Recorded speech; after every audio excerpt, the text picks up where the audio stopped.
Tapos na ang tulay. Pinutol ang ribbon. At ayun, biglang naging legacy project ng current administration. Kaya nagtanong ang netizen at maraming Davaoenyo rin. Legacy? Kaninong legacy? Hindi ba't panahon pa ni Duterte to sinimulan? Pwede bang i-claim ng bagong admin ang project na hindi sila ang nag-umpisa, nagpondo at nagplano? Hello mga kababayan! Welcome back sa channel. Ito na naman tayo sa isa na namang mainit, makabuluhan at minsan nakaka-high blood na usapang politika dito sa Pilipinas. Pero syempre, bago tayo magpainit ng ulo, palike muna mga kaibigan. At kung bago ka pa lang dito sa channel, huwag mahiya. Pindutin mo na ang subscribe button at i-hit mo na rin ang notification bell para lagi kang updated sa mga bago nating upload. Okay, simulan na natin. Trending ngayon ang pahayag ni Pangulong Bongbong Marcos Jr. tungkol sa Bucana Bridge sa Davao. Yung parte ng Davao City Coastal Road Project na binuksan niya nitong mga araw lang. Sabi ng Pangulo, isa raw ito sa 4 na malalaking legacy projects na tatapusin ng kanyang administrasyon sa Davao. Pero teka lang, legacy? Are you sure, Mr. President? Bago ang lahat, linawin muna natin ang background dito para hindi tayo puro opinion lang. Pinondohan ang Bucana Bridge ng China sa pamamagitan ng China Aid Grant, meaning libre, walang bayad, tulong mula sa China. Napagkasundoan to nung panahon pa ni dating Pangulong Rodrigo Duterte. At ang halaga? 3.1 billion. Hindi yan barya-barya mga kababayan. Kaya nung sinabi ni BBM na, ito ay isa sa 4 na malalaking proyekto, ang aming legacy projects na tatapusin namin sa Davao, marami ang hala, legacy nyo. At dito na nga pumasok ang viral na komento ng isang netizen at honest lang, dinurog siya ng may pasabog. Eto simplehan natin pero makatas. Sabi ng netizen, rewind muna tayo. April 2018, kasama si Inday Sara Duterte sa official visit ni PRRD sa China. Dito na highlight ang mga infrastructure dreams ng Pilipinas. Sa Boao Forum, pinag-usapan ang mga partnerships and agreements, kasama rito ang mga China-funded projects. Pagbalik nila sa Pilipinas, October 2018, State of the City Address ni Mayor Sara.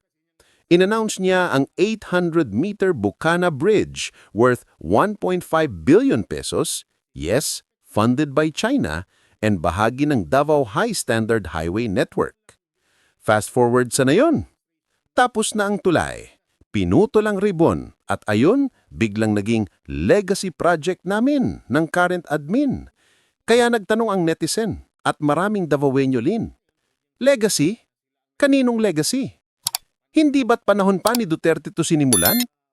Pwede bang i-claim ng bagong admin ang project na hindi sila ang nag-umpisa, nagpondo at nagplano? Boom! Real talk, Infrastructure is supposed to be a legacy for the people, hindi para sa politicians na nakatsamba ng ribbon cutting. Sabi pa ng netizen, the Bucana Bridge stands today not because of political revisionism, but because genuine vision takes years to unfold. And the people of Davao know exactly whose vision this bridge came from. Matapang, diretso, walang paligoy-ligoy.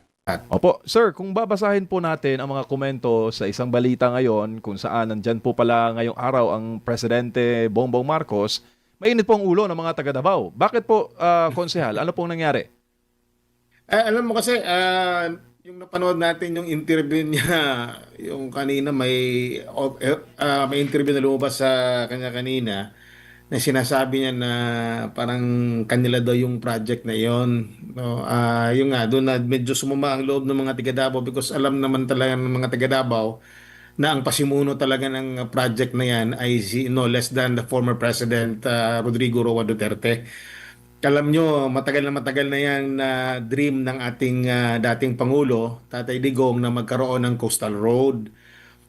During pa yan sa naging mayor pa yan siya. Nung coastal road ay gagawin niya para guminhawa naman ang trapiko sa Davao City. So, yung coastal road na yan, dire-diretso hanggang sa may Arcastillo.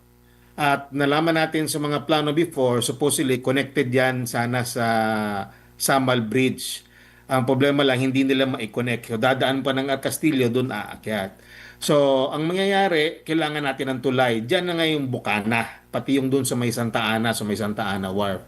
Yung Bukana na tulay na yan, kung di ako nagkakamali, nasa media pa ako noon. Ito lang, just to set the record straight, ano? Hindi naman natin tawag nito. Talaga, hindi man tayo nagsisinungaling dito. Sinasabi lang natin ang katotohanan. Para lang malaman din ng taong bayan. Kung di ako nagkakamali, 2020 ito eh. Hindi pa ako konsehal noon, nasa media pa ako noon.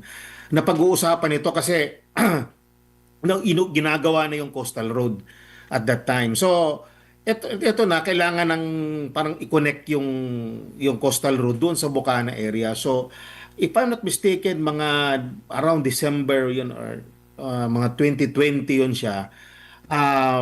Yung Chinese embassy, hindi ako Chinese embassy together with the DPWH, parang nagkaroon ng agreement, no?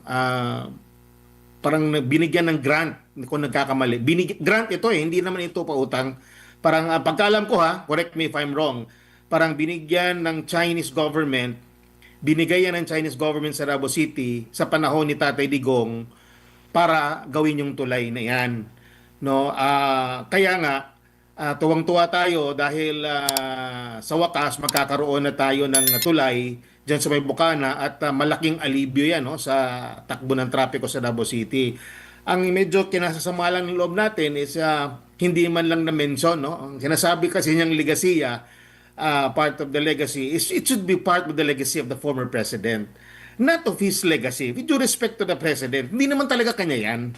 No, hindi naman talaga nagkaroon lang, ginawa lang yan panahon ng kanyang administration maybe, but it doesn't mean that he was the one who started it. He was not the one who started the ball rolling, kung baga, so to speak. So hindi talaga siya kanya. Well, siya ang presidente ngayon, pwede niyang sabihin na sila ang nag-implement o sa panahon nila ginawa yan, pero to be honest, to the people, at sa alam naman siguro din niya yan, na talagang tulong yan ng China, government ng China, sa Davao City, panahon ni Tatay Digong as president.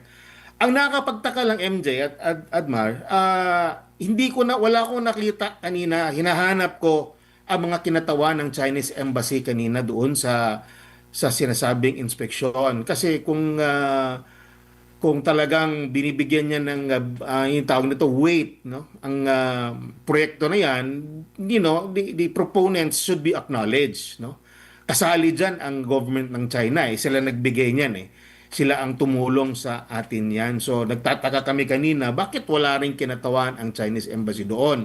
Parang bigay respeto lang sana, no, doon sa tumulong. Actually, sa pagkakaalam ko talagang bigay yan ang Chinese government, pera lang China yan. Sa pagkakaalam ko correct me if I'm wrong, no? So, yun ang sentimento ng mga kababayan. Hindi lang ako, marami. Kung basahin niyo yung mga comment, ang iba, masama tayo loob, iba mga medyo masasakit pang sinasabi nila tungkol dun sa interview, no, with the president. So yun lang akin, MJ, na we just like to inform the public that it was the former President Rodrigo Duterte who started that. And nabuo yan noon. Nabuo yan. I think, kung di ako kakamali, ang around $60 million, no? Yung ano na yan, yung project na yan, yung worth ng project na yan. MJ. Opo, 3.2 billion, sir, pesos ang Pesos. Opo, budget. Pesos. At ginawa at no cost to the Philippine government, grant Exactly. or gift o regalo, no, ng Tama ng ka dyan. China. Tama yun. Regalo yun. Regalo. Opo, and not from a loan. So, walang repayment, wala ring interest, at hindi rin siya nakakadagdag sa national debt. Konsehal. Exactly. Apo. Kaya nga doon sa mamahalo natin kasi bigay yun sa atin. Bigay sa mga tiga Davao. Okay naman ang presidente mag-ano doon, mag-inspection siya, pero naman kahit papaano, with due respect to the former president na pinakulong nila, dapat sana sabihin, actually, this is a legacy of the former president. Pero masakit siguro, hindi niya masabi siguro yun. Siyempre, politically, baka hindi niya talaga sa Bisaya pa, hindi niya malitok, hindi niya masabi yung mga words na yun. Pero alam niya yan, I think the president knows that, hindi sa kanya yan, kay Tatay Digong yan, at nabuo yan, at napirmahan yan, agreed upon yan during the time of the incumbency of the former President Tatay Digong. And as you said nga, and na-confirm talaga, it's really a grant. Bigay yan. Kaya nga kanina, I was expecting that nandun ang mga kinatawa ng Chinese Embassy. No, but unfortunately, wala talaga ako nakita. Wala ako nakita ang mga members ng consular office doon. It was only a few people siguro from the side of the president, the side of the government, and from DPWH and DOTR, and siguro maraming mga ano doon. Pero wala akong nakitang tawag nito, kinatawa ng Chinese embassy. As tinanong ko yung taga DPWH, ang tinanong ko kung kailan ba talaga officially magbubukas yan, ang sabi is December 15. No, December 15. Tapos ito ata ang magbibigay alibyo ng trapiko diyan, yung dumadaan sa may Bolton Bridge at Governor Generoso Bridge sa Bangkiruan, at yung dadaan doon sa may Rojas Avenue, habang hindi pa ata makumpleto yung doon sa may Santa Ana But again, this is really a welcome development, no, sa Tiga Davao. Opo. Kaso lang yun na nga, kay Tatay Digong ito. Opo. Konsehal, bago lang si partner Admar. Sir, kung babasahin mo po kasi yung mga komento, no, sa social media, titingnan mo rin yung analytics. To sum it all, ang comment ng tao, kung magbubulit summary tayo, rubbing salt into the wound yung nangyari. Na parang may sugat na nga kasi nga ang Davao City, ang buong Davao region, mahal na mahal ang dating presidente, tapos nagpunta pa dyan ng presidente ngayon, tapos ito ang ginawa niya. Panistula daw papahiran ng asin yung sugat sa puso ng mga Dabawenyo. Anong masasabi mo doon, sir, sa komento? Totoo yan. Sa balita pa nga kanina, sa nanonood ako ng TV, kaya nga, sabi ko minsan ayoko na manood ng, except sa inyo ha, may ibang balita kasi parang, ewan ko, parang minsan, hindi ko na gusto na napapanood.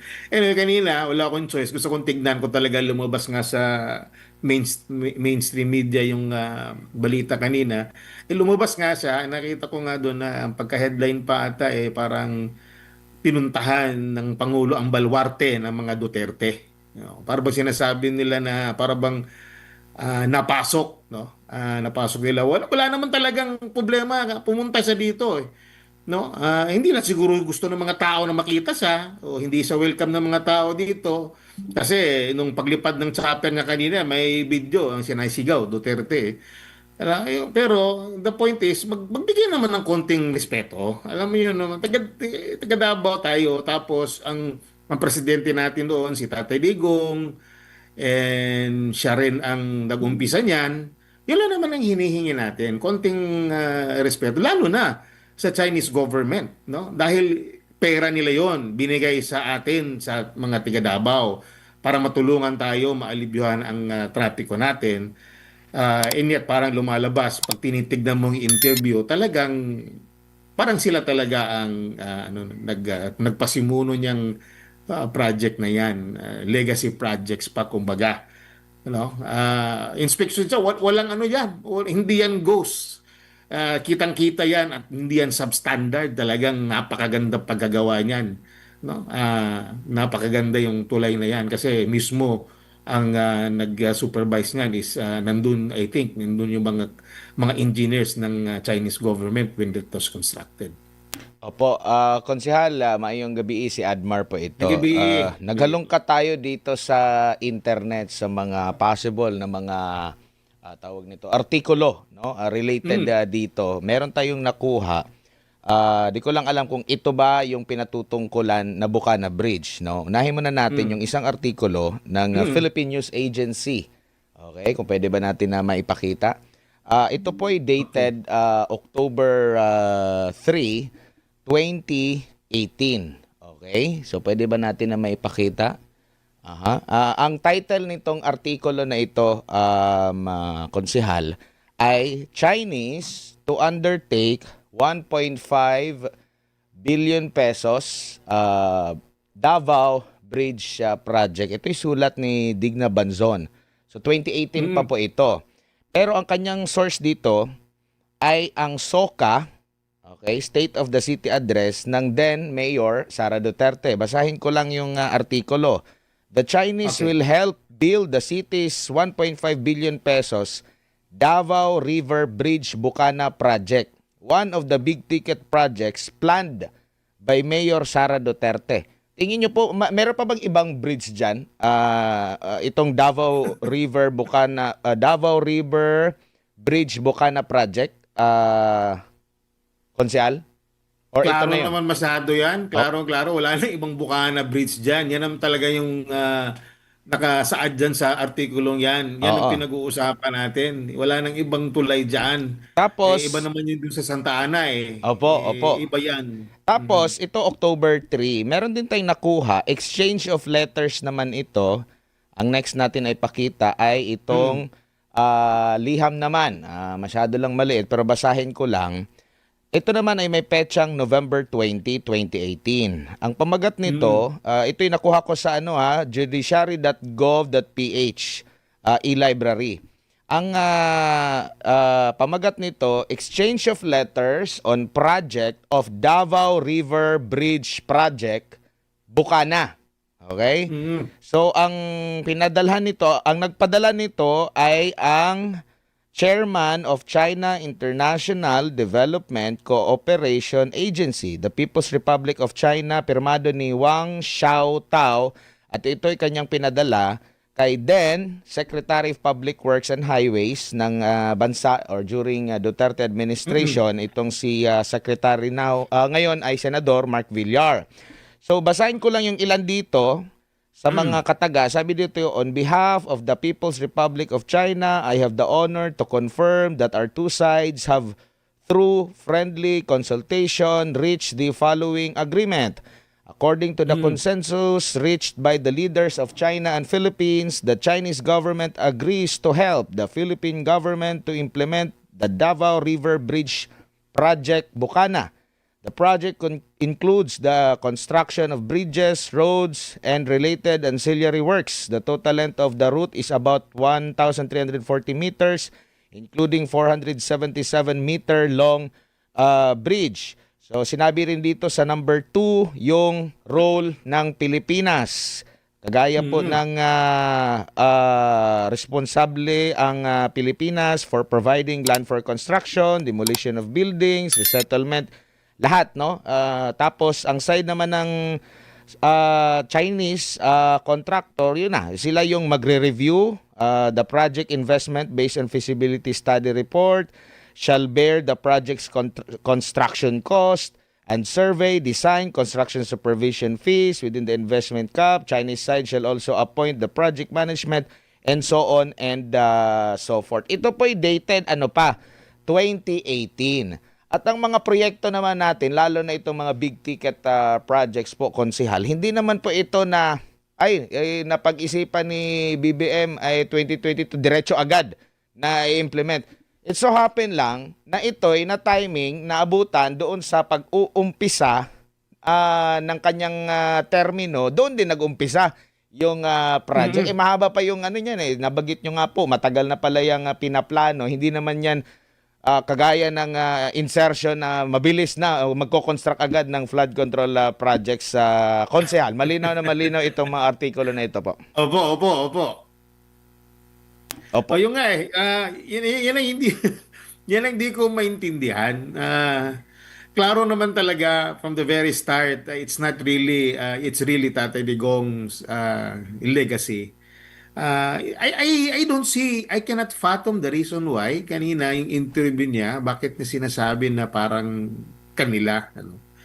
The record shows the documents have proven that it was during the time of the incumbency of the President Rodrigo Roa Duterte that was planned out and materialized. And kaya kasama nga dyan during the time of then Mayor Sara Duterte, who is the Vice President now, kasama sa dyan eh. Kasi alam nyo, yung mag-ama na yan, they really work hard for the yung development of the city of Davao. Kaya kung may magandang plano, talagang pinag-uusapan niya ng dalawa. Alam naman natin yan, hindi naman pwede na may plano ito, isa ay hindi, mag-disagree. They all agree on such plans. And tingnan nyo na ang nangyayari sa Davao ngayon, napakaganda. Alam mo, ito, tinitignan ko itong tulay nito, napakaganda ito, para kang nasa ibang bansa.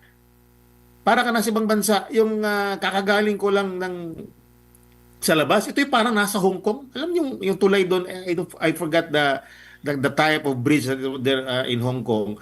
Pati ito, parang ganito rin yung itsura ng tulay na tatawid ka ng Macau to Hong Kong. Parang ganyan eh.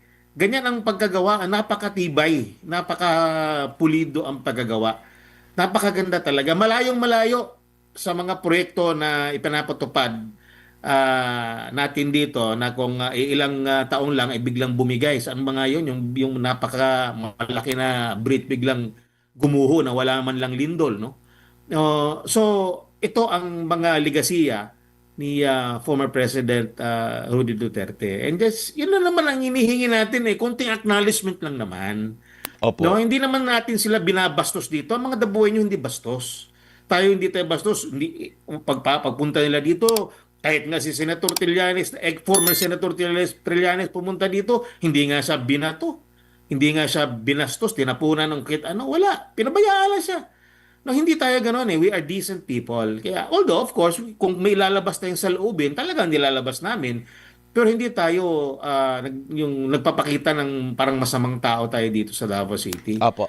Yung pinapalabas na natin sa loobin natin. Opo, naalala ko po nung may programa pa yung Gikan sa Masa para sa Masa sa SMNI na yon na part, no, yung kakabalik lang ni former President Rodrigo Duterte sa Gikan sa Masa para sa Masa sa SMNI na program na po niya. Nababanggit din ito kasi during sa first part ng Marcos administration, natanong sa kanya kung okay ba sa kanya na ganito ganyan. Sabi niya, wala namang problema sa akin kung ako yung nag-umpisa, iba yung nagtapos ng programa, bigyan din siya ng credit. Yun pa nga si FPRD kasi parang nakasanayan kasi natin dito sa bansa, parang ano na eh, yung credit grabber, no? Pero sa kanya parang wala sa akin, as long as matapos, maumpisahan, matapos, wala lang sa kanya. Pero ito nga yung ano, parang kakapalan ng mukha na kumbaga hindi mo na nga in-acknowledge, parang yun pa yung sinasabi na parte ng legasiya, no? Kumbaga lalo lang nagke-create ba ng division itong mga ganitong pahayag ng presidente po, konsehal? Alam mo, I just wish that he would really be honest, but be true to his words when he talks. But sometimes kasi alam mo naman minsan masyado siyang bulol, minsan di natin maintindihan yung sinasabi niya. I don't know what's causing that. Maybe your guess is good as mine. But yung the point of nandito siya tapos alam niya na inumpisahan. Sabihin na lang natin, sabihin na lang natin for the sake of argument that he can be part of it dahil sa panahon niya. Okay, sige, bigyan na lang natin na ganyan na natapos yan sa panahon niya. But he should also acknowledge the one who started it. Ganyan naman tayo, di ba? Even kami mga konsihal, like sabihin natin, ito, yung mga ginagawa natin mga ordinansa, no, naumpisahan ito ni Councilor Pilar Braga o naumpisahan ito ni Councilor ganito ganyan. No, ina-acknowledge natin tapos tayo ang nagpatuloy at natapos natin, naipasa natin. I-acknowledge natin kasi hindi naman talaga sariling effort natin, hindi tayo naghihirap diyan sa proyekto na 'yan. So dapat lang ma-acknowledge naman niya. Yun lang naman hinihingi ng taong bayan, ng mga taga Davao eh. I-acknowledge lang naman kasi hindi naman kay tatay talaga yan na pagmamayari. It's for the city of Davao. But then again, who started it for the city, for the people to enjoy, was Tatay Digong and then Mayor Sara Opo. Duterte. Yun lang naman. That's just what we want. Wala nang iba. Meron pang dokumento dito ngayon na inilabas din sa social media po, konsehal, yung notice to proceed. Ang notice to proceed dito, naka-address ito sa ano pa ito consultancy pa to, Consortium of CC Highway Consultants. Notice to proceed para sa kanila. Ang nakalagay pa nga dito, consulting services for the conduct of detailed engineering design, construction supervision of China Aid localized project for Davao. Ito po ay kanyang natanggap ang notice to proceed July 1, 2022. Kailan ba nanalo si Bongbong Marcos? May, June, July, after ng May. 2 months. Alangan naman after ng naka-decide agad siya na gumawa nitong tulay na ito. Konsehal, no? So ito yung mga ebidensya ngayon. At tanong ko lang po, marami pa bang mga kagayang project na ganito dyan sa Davao? Kasi naririnig ko rin na meron ding hindi na pinunduhan ng national government kahit may counterpart mula sa foreign aid. Bakit hindi niya yun ipinagpatuloy din ng presidente ng Pilipinas ngayon? Meron talagang, and actually, during my first term, during my first term as a city councilor, yung nanalo yung unity team, nagpasa kaagad ako ng resolution urging the national government. I personally addressed that resolution, the council. Although ako wala ang nagpasa ng resolution, ako ang proponent ng resolution, but the whole council approved it. It was addressed to the president, asking the president to give assistance sa ating tinatawag na waste to energy project. Ito yung waste to energy project, panahon pa to ni Tatay Digong at sinundan na naging mayor pa si Tatay Digong, hanggang naging mayor din si Vice President Sara Duterte sa Davao City. So matagal na proseso itong waste to energy. So ano ang meron dito? Binigyan tayo ng grant ng Japanese government ng 3.5 billion pesos, hindi ako nagkakamali, kalahati. The cost of the project is around 7 billion. So nagbigay sila ng, at that time was 2.5 lang, I think. Well, nevertheless, it was really 50% of the cost of the project was a grant from the Japanese government. Bigay yon. So okay na yon, agreed na yon, nakakuha na tayo ng lupa dito sa Davao City, sa Biao Eskwela. We complied with all the reglementary requirements and everything. Napasa na comply na natin yon. So we are just waiting for the project to be implemented. As a matter of fact, pumunta pa kami ng Japan to take a look at their facilities there to make sure that it is safe for the Buenos, and it is really indeed safe for the Buenos. No, although some group will argue with that, but the point is, nakita doon, it was proven that it is a safe and sound technology. Well, yun na sana, hiningi natin, nagpasa tayo ng resolution, and medyo positibo naman kasi bago lang yun After nanalo yun sila sila VP Inday, Sara, and BBM. So yun, positive, ganyan, parang pinorward na, minimonitor kasi namin yung updates nun. So okay naman ang takbo, parang papunta sa tulong. Nung the later part of the first year, doon na medyo nagkakaiba yung takbo ng politika.